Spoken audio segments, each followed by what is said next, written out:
ሰላም ውድ የቤስ ስፖርት የዩቲዩብ ቻናል ተከታታዮቻችን እንዴት ቆያችሁ?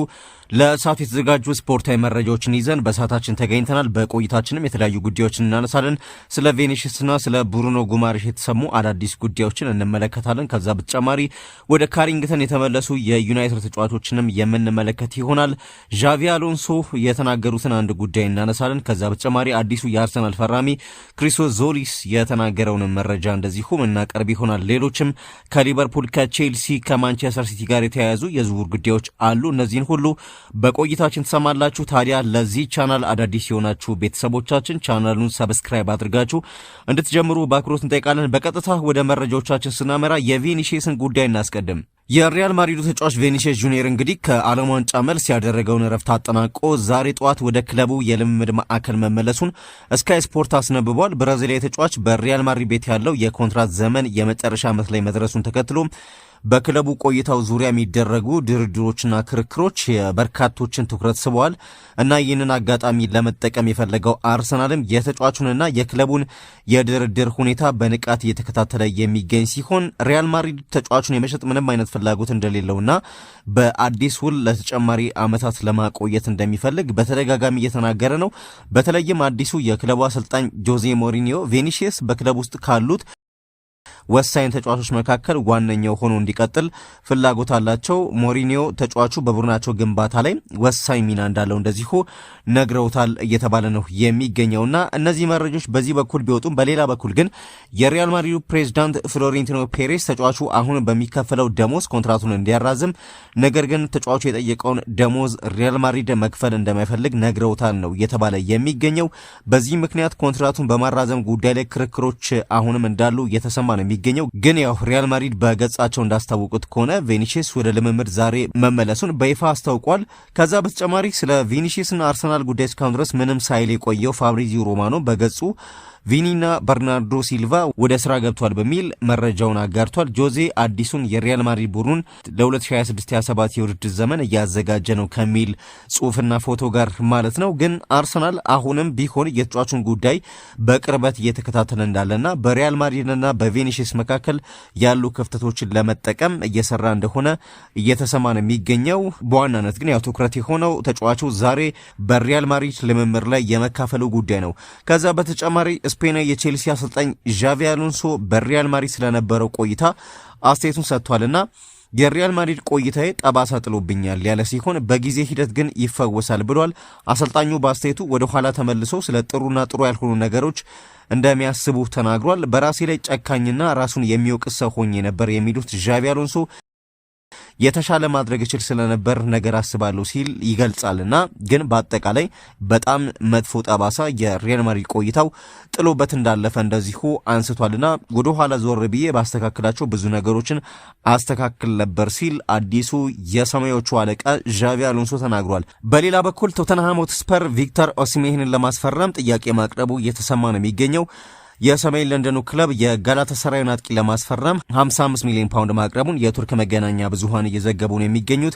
ናይጄሪያን አጥቂ ለማስፈረም የሚፈልግ ክለብ ካለ ከዝውውሩ ቢያንስ ጋላታሳራይ 65 ሚሊዮን ፓውንድ እንደሚፈልግ አሳውቋል። ቶተንሃም ግን ቪክተር ኦሲሜሄን ወደ ክለቡ እንዲመጣ በሮቤርቶ ዴዘርቢ በኩልም ከፍተኛ ፍላጎት ስላለ የክለቡ አመራሮች ጫና አድርገው ወይንም ጋላታሳራይ የሚጠይቀውን ክፍያ ከፍለው ተጫዋቹን ወደ እንግሊዝ ለማምጣት እየሰሩ መሆናቸው ይታወቃል። ተጫዋቹ እንደሚታወቀው በዚህ የክረምት ዝውውር ከቶተንሃም በተጨማሪ ከማንቸስተር ዩናይትድ ጋርም ስሙ በስፋት ሲነሳ እንደነበር ይታወቃል ቪክተር ኦሲሜሄን። አሁን ግን ቶተንሃም ከተጫዋቹ ጋር በስፋት ስሙ እየተነሳ ነው። 55 ሚሊዮን ፓውንድም ለመክፈል ፈቃደኛ ናቸው። ምንም እንኳን ጋላታሳራይ 65 ሚሊዮን ፓውንድ ነው የምፈልገው በሚል ለቶተንሃም ቢያሳውቅም ግን ተጫዋቹ በቀጣይ ጫና ካደረገባቸውና መልቀቅ እፈልጋለሁ ካለ ወደ ቶተንሃም የመምጣት ድሉ በጣም ሰፊ እንደሆነ እየተሰማ ነው የሚገኘው። በዚህ የክረምት የዝውውር መስኮት ከ230 ሚሊዮን ፓውንድ በላይ በማውጣት በአውሮፓ ከፍተኛ ወጪ ያደረገው ቶተንሃም በብራዚላዊ ሪቻርልሰን የወደፊት ቆይታ ለመተማመን ምክንያት ኦሲሜሄንን የፊት መስመር መሪው ለማድረግ እየተንቀሳቀሰ ነው የሚገኘው። አሰልጣኝ ሮቤርቶ ዲዘርቢ ለደጋፊዎች ተጨማሪ ግዙፍ ዝውውር ጠብቁ ማለታቸው የዝውውሩን እድል ይበልጥ አጠናክሮታል እየተባለ ነው የሚገኘው። ይህ በእንዲህ እንዳለ ደግሞ የዝውውሩ ሂደት በጋላታሳራይ ደጋፊዎች ዘንድ ከፍተኛ ስሜት ፈጥሯል። ተጫዋቹ ለክለቡ ባሳየው ብቃትና ፍቅር እንዲሁም ደጋፊዎቹ በአውሮፓ ቻምፒየንስ ሊግ ጨዋታ የሟች እናቱን ምስል በትልቁ በማሳየታቸው ጥልቅ ቤተሰባዊ ግንኙነት ተመስርቷል። በአሜሪካ ኒውዮርክ በታዋቂው ታይምስ ስኩዌር ላይ ከኛ ጋር ቆይ የሚል ዲጂታል የማስታወቂያ ሰሌዳ በግላቸው ያሰሩት ደጋፊዎች ተጫዋቹ በክለቡ እንዲቆይ እየተማጸኑ ይገኛሉ። የጋላታሳራይ ፕሬዚዳንት ዱርሱን ኦዝቤክም በበኩላቸው በአመት 16 ሚሊዮን ዩሮ የተጣራ ደሞዝ እየከፈሉ በቋሚነት ለማቆየት ቁርጠኛ መሆናቸውን አረጋግጧል። ጭንብል ለባሹ ግብ አዳኝ ቪክተር ኦስሜሄን ግን የደጋፊዎችን ተማጽኖ ተቀብሎ በቱርክ ይቆያል ወይስ ወደ እንግሊዝ ፕሪሚየር ሊግ ያመራ ይሆን የሚለው የክረምቱ የዝውውር መስኮት አጥኚዎች በጉጉት የሚጠብቁት ጉዳይ እንደሆነ እንደዚሁ እየተነሳ ነው የሚገኘው። ከዛ በተጨማሪ አትሌቲኮ ማድሪድ የማንቸስተር ሲቲን አጥቂ ጃክ ግሪሊሽን ማስፈረም እንደሚፈልግ መረጃዎች እየወጡ ነው የሚገኙት።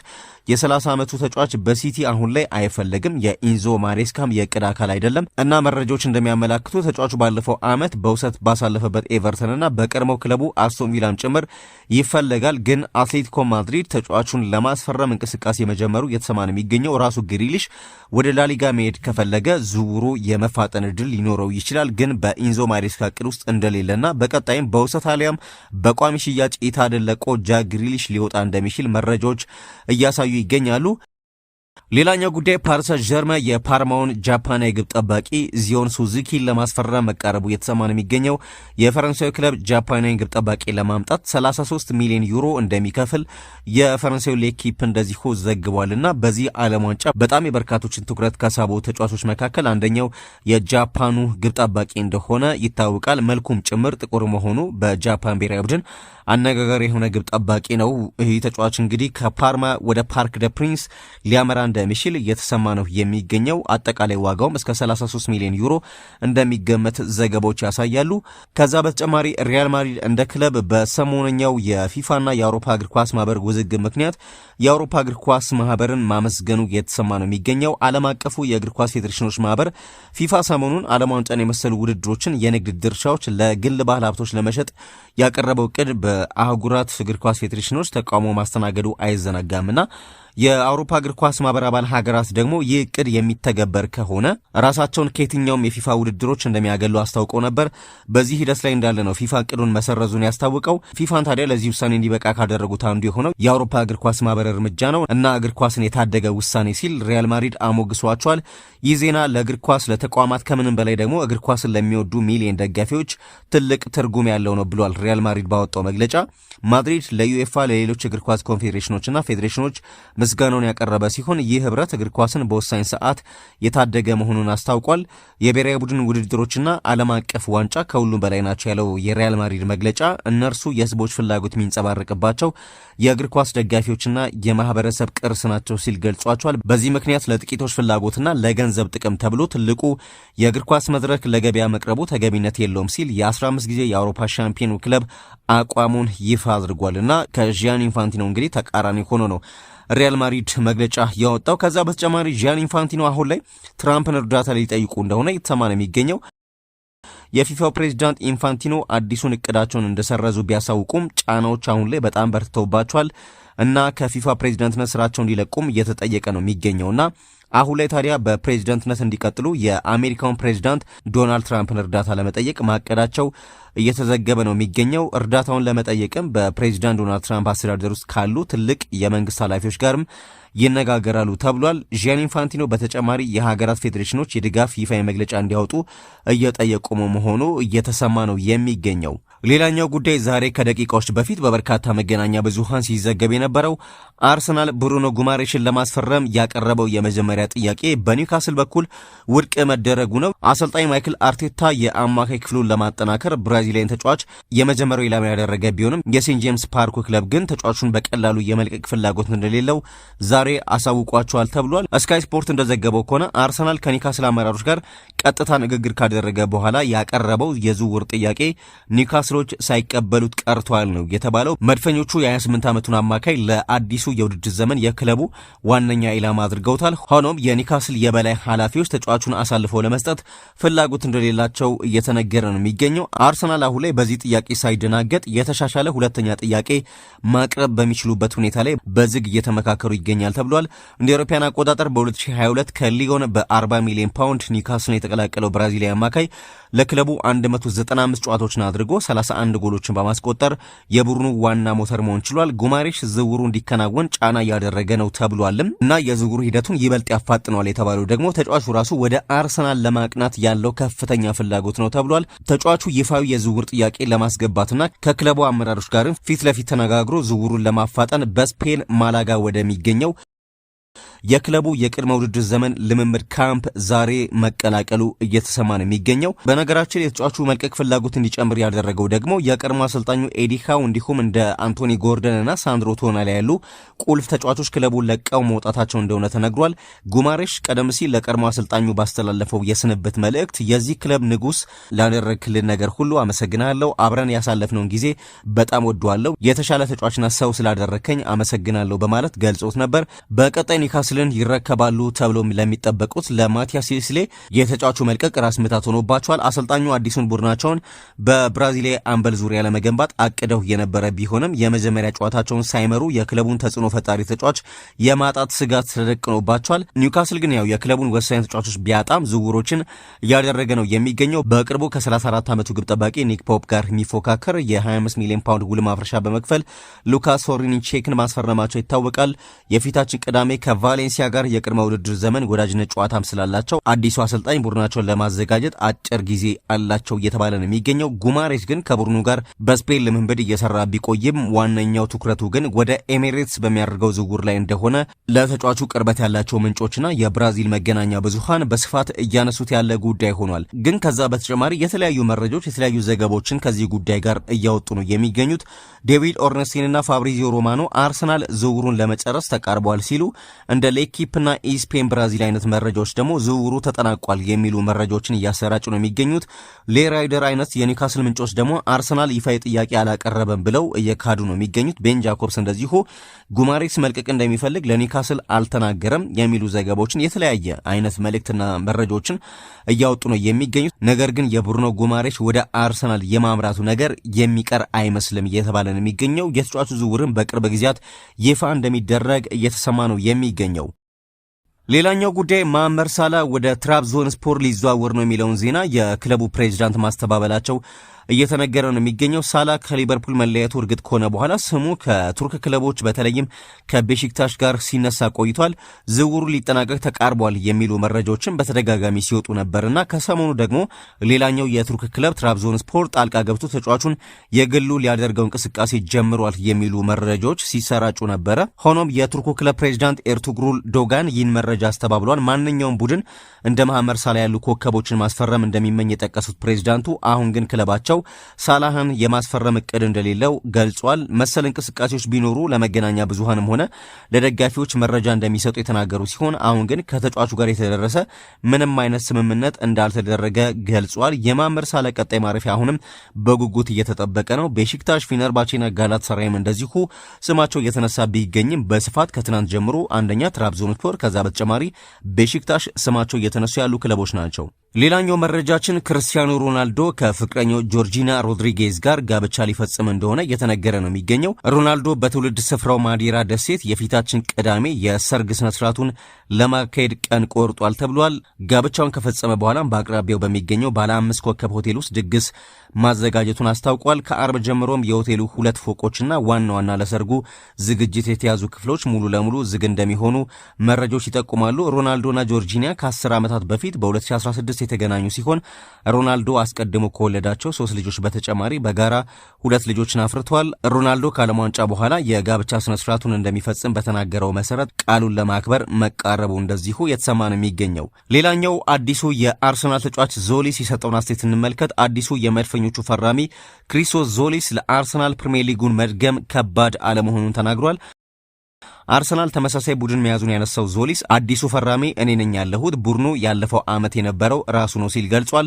አያይዞም ጫና ያለው አርሰናል ዋንጫ መድገሙ ላይ ሳይሆን ሌሎች ተፎካካሪዎች መጥተው ማሸነፍ ላይ መሆኑን ገልጿል። ዋንጫውን ያሸነፈው ሳይሆን ቀሪዎቹ ቡድኖች ናቸው ዋንጫውን ለማሸነፍ ብዙ ጫና ያለባቸው በሚል አነጋጋሪ አስተያየት አዲሱ የመድፈኞቹ ፈራሚ ሰጥቷል። ሌላኛው ከዞሊስ ጋር የተያዙ አንዳንድ ጉዳዮችን ለመመልከት ያህል ከ5 ዓመት በፊት በእንግሊዝ ፕሪሚየር ሊግ በኖርዊች መለያ አርሰናልን በመግጠም የመጀመሪያ ጨዋታውን ያደረገው ተጫዋች መድፈኞቹን መምረጥ ቀላል ውሳኔ ነበር ሲል ተናግሯል። ተጫዋቹ ከቤልጂየሙ ክለብ ብሩዥ 34 ሚሊዮን ፓውንድ ወጥቶበት አርሰናልን መቀላቀሉ ይታወቃል። ዞሊስ ሰሜን ለንደን ከደረሰ 11 ቀናቶች ብቻ ቢቆጠሩም በደጋፊው ዘንድ ከወዲሁ ተወዳጅነትን አትርፏል። ተጫዋቹ እንዴት አርሰናልን እንደመረጠ በተጠየቀ ጊዜም በዚህ ክረምት ለኔ ቀጥተኛ ፍላጎት ያሳየኝ የመጀመሪያው ቡድን አርሰናል ነበር። ሁልጊዜም እንዲሁ ፍላጎት የሚያሳዩ ቡድኖች አሉ፣ ነገር ግን አርሰናል ቀጥተኛና በጣም ግልጽ የሆነ ፍላጎት ያሳየ ቡድን ነበር። ይህም ነገሩን አቅልሎታል ሲል ተደምጧል። አክሎም እኔ መሄድ የምፈልገው ወደ አርሰናል ብቻ ነበር፣ ሌላ ምንም ነገር መስማት አልፈለግኩኝም ብሏል። ግሪካዊ ኮከብ ከአርሰናል ጋር ስሙ ሲያያዝ በሀገሩ ተሰሎንቄ እንደነበር ገልጾ የአርሰናል የዝውውር ጥያቄ አለመቀበል ከባድ ነበር በማለት ተናግሯል። አርቴታ በዝውውር ውስጥ ትልቅ ሚና መጫወቱን የሚናገረው ተጫዋቹ ስለ እኔ ታሪክ፣ ስለ አጫዋቴ ባህሪ፣ ስለ ግል ሕይወቴ ጠይቆኛል። ከክለብ ብሩዥ ጋር ሳደርግ የነበረውን ነገር እንድደግም ነው ፍላጎቱ ሲል አንስቷል። ዞሊስ አርሰናልን ከተቀላቀለ በኋላ 2 የወዳጅነት ጨዋታዎች ላይ ተሰልፎ የተጫወተ ሲሆን 1 ጎል አስቆጥሮ 1 ኳስ አመቻችቶ ማቀበል ችሏል። ከወዲሁም በበርካታ ደጋፊዎች ዘንድ አድናቆት እየተቸረው ያለ ተጫዋች ነው። ከዛ በተጨማሪ ዲያሞንዴን በተመለከተ የአርቢ ላይፕዚግ ዳይሬክተር የተናገሩት ነገር እያነጋገረ ነው የሚገኘው። የአርቢ ላይፕዚግ ማኔጂንግ ዳይሬክተር ማርሴል ሻፈር ያን ዲያሞንዴን ለመሸጥ አለመስማማታቸውን ገልጿል። ጣሊያናዊ ጋዜጠኛ ፋብሪዚዮ ሮማኖ እንደሚታወቀው ሁለቱ ክለቦች በዝውውሩ ዙሪያ መስማማታቸውን ከሳምንት በፊት አንስቶ ነበር። የዝውውር ባለሙያዎችም ከስምምነት እንደተደረሰ ገልጿል፣ ነገር ግን እውነት አይደለም ሲሉ ኃላፊው ገልጿል። አክሎም ገና ስምምነት ደረጃ ላይ አልደረስንም ሲሉ በድርድር ላይ መሆናቸውን እንደዚሁ አስታውቋል። ባለፈው ሳምንት ግን የያን ዲያሞንዴ ዝውውር እንደተፈጸመ በርካታ መገናኛ ብዙሃን ሲዘግቡት የነበረ ጉዳይ ነው። ማኔጂንግ ዳይሬክተሩ ማርሴል ሻፈር ግን ይህን ጉዳይ ማስተባበላቸው እየተሰማ ነው የሚገኘው። ሌላኛው ጉዳይ አዩብ ቦአዲ ከማንቸስተር ሲቲ ጋር በቃል ደረጃ ስምምነት ላይ መድረሱ የተሰማ ነው የሚገኘው። በማንቸስተር ሲቲና ሊል መካከል ያለው ንግግርም ቀጥሏል ተብሏል። ሌሎች ክለቦች ጉዳዩን በቅርበት እየተከታተሉ ቢሆንም ማንቸስተር ሲቲ ተጫዋቹን ለማስፈረም የተሻለ እድል ያለው ክለብ ሆኗል። በተለይ ሮድሪ ክለቡን የሚለቅ ከሆነ አዩብ ቦአዲ ወደ ማንቸስተር ሲቲ የሚያደርገውን ዝውውር አይቀሬ አስመስሎታል። እንደሚታወቀው ይህ ተጫዋች በዓለም ዋንጫው ከሞሮኮ ብሔራዊ ቡድን ጋር ካደረገው አስደናቂ እንቅስቃሴ በኋላ የበርካታ ክለቦችን ትኩረት ስቦ ቆይቷል። ነገር ግን ሮድሪን ለመነጠቅ የተቃረበው ማንቸስተር ሲቲ ተጫዋቹን ለማስፈረም አሁን ላይ መቃረቡና መስማማቱ ጭምር እየተሰማ ነው የሚገኘው። ሮድሪ በቀጣይ ይህ ዝውውር የሚጠናቀቅ ከሆነ የሪያል ማድሪድ ዝውውሩ እንደሚጠናቀቅ እየተዘገበ ነው የሚገኘው። ሪያል ማድሪድ ዝውውሩን እስከ 50 ሚሊዮን ዩሮ ባለው ዋጋ ያጠናቃል ተብሏል። አዩብ ቦአዲን በተመለከተ ግን ተጫዋቹ በቀጣይ በሊል በውሰት በአንድ ዓመት እዛው ይቆያል ወይንስ ወዲያው ማንቸስተር ሲቲን ይቀላቀላል የሚለው ጉዳይ መነጋገሪያ ነው። ግን ተጫዋቹ ወደ ኢታድ መምጣቱ አይቀርም እየተባለ ነው የሚገኘው።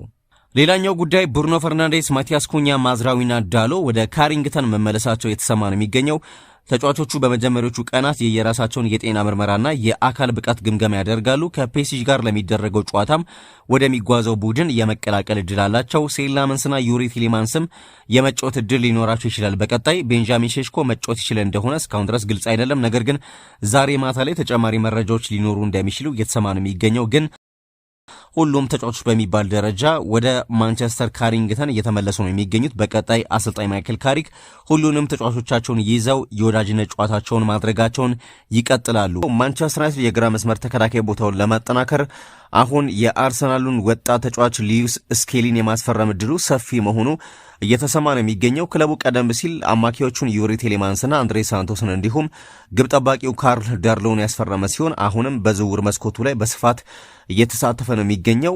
ምንም እንኳን ያው ተጨባጭ የሆኑ 3 ዝውውሮችን ብቻ ቢያደርግም ግን ከበርካታ ስሞች ጋር እየተነሳ ነው የሚገኘው። አሁን ደግሞ የ19 ዓመቱን እንግሊዛዊ ተጫዋች ሊዩስ ስኬሊን ለማስፈረም የቆየ ፍላጎት እንዳለው ከዚህ ቀደምም ሲገለጽ ነበር። አሁን ግን ለማስፈረም እርምጃዎችን መጀመሩ እየተሰማ ነው የሚገኘው። አርሰናልም አሁን የሚፈልጋቸውን ተጫዋቾች ካስፈረመ ሊዩስ ስኬሊን ሊለቀው እንደሚችል እየተገመተ ነው የሚገኘው። ተጫዋቹ በግራ መስመር ተከላካይነት ቦታ በሪካርዶ ካላፊዮሪና ፔሮ ሂንካፔ ከጨዋታ ውጭ መሆኑን ተከትሎ ወደ አማካይ ስፍራ ተዘዋውሮ እየተጫወተ ነው የሚገኘው። ባለፈው የውድድር ዘመን አብዛኞቹን ጨዋታዎች በአማካይ ክፍል ነው ሲጫወት የተመለከት ነው። እና አሁን ላይ አርሰናል የኒውካስሉን አማካይ ብሩኖ ጉማሬሽን በ80 ሚሊዮን ፓውንድ ለማስፈረም መቃረቡን ተከትሎ ለሉዊስ ስኬሊ በመጀመሪያ 11 ውስጥ የመሰለፍ ዕድሉ የበለጠ አስቸጋሪ ይሆናል እየተባለ ነው የሚገኘው። አርሰናል ተጫዋቹን በመሸጥ የሚያገኘው ገቢ ሙሉ በሙሉ የትርፍ ስሌት ውስጥ ስለሚገባ ዩናይትድ አጥጋቢ ጥያቄ ካቀረበ ዝውውሩ የመሳካት ዕድሉ በጣም ከፍተኛ ነው እየተባለ ነው የሚገኘው። ተጫዋቹ እንደሚታወቀው ዩናይትድ ለሚፈልገው የ6 ቁጥር ሚና ወይንም በተከላካይ አማካይነት መጫወት ይችላል።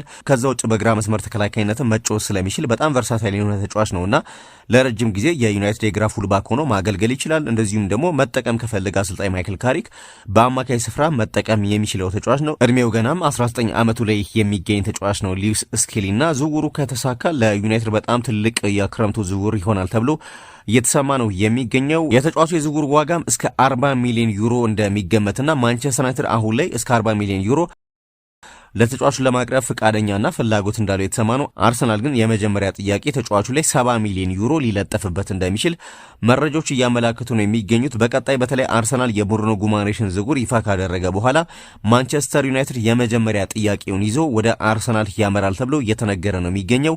በተጫዋቹ በኩልም አሁን ላይ ግንኙነቶችን ለመጀመር ማንቸስተር ዩናይትዶች የተንቀሳቀሱ እንዳለ እየተሰማ ነው። ወኪሎችንም ራሱ ተጫዋቹንም በጥቅማ ጥቅሞች ዙሪያ ለማነጋገር ማቀዳቸው እየተሰማ ነው የሚገኘው። እንግዲህ የሉዊስ ስኬሊ ጉዳይ በቀጣይ ሳምንት መቋጫ እንደሚያገኝ ይገመታል። በተለይ አርሰናል የብሩኖ ጉማሬሽን ዝውውር ከጨረሰ በኋላ ምክንያቱም አርሰናል ተጫዋቹን መሸጥ ባይፈልግ እንኳን የፋይናንስ ጉዳዩን ለማስተካከል ሲል ተጫዋቹን ሊሸጥ እንደሚችል እየተሰማ ነው የሚገኘው። ያው አርሰናል ቬኒሲየስንም ለማስፈረም እየተንቀሳቀሰ እንደሆነ ይታወቃልና እነዚህን ዝውውሮች ለመፈጸም በጀትና ፋይናንሱ ማስተካከል አለበት። በዚህ ምክንያት ሉዊስ ስኬሊን አሳልፎ ለማንቸስተር ዩናይትድ ሊሰጥ እንደሚችል እንደዚሁ መረጃዎች እየወጡ ይገኛሉ። ከቤስ ስፖርት ለሰዓቱ ያዘጋጀናቸው ስፖርታዊ መረጃዎቻችን እነዚህ ነበሩ። ለቻናላችን አዳዲስ የሆናችሁ ቤተሰቦቻችን ቻናሉን ሰብስክራይብ አድርጉ። ባነሳናቸው መረጃዎቻችን ላይ ሐሳብ አስተያየቶቻችሁን በኮሜንት ብታደርሱን እንቀበላለን። አብራችሁ ስለነበራችሁ እናመሰግናለን። በያላችሁበት ሰላምና ጤና ተመኘን። መልካም ጊዜ